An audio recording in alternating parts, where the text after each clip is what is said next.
నీ పొగరు క్యాల్కులేట్ చేసే మనుషుల్ని తీసుకొచ్చాను. నా పొగరు క్యాల్కులేట్ చేయడానికి నువ్వెవడివి బే? దానికి నా పొగరు ఒప్పుకోవాలి కదా.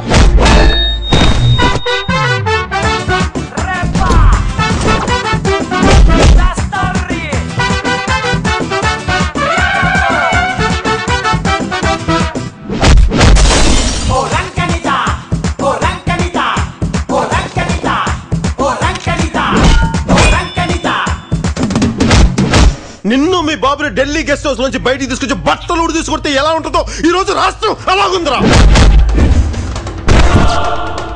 రాయ్, ఉంచుకోవడానికి ఉయ్యాలోగడానికి మీడియా ఎవరికి ఉంపుడుగెత్తే కాదు.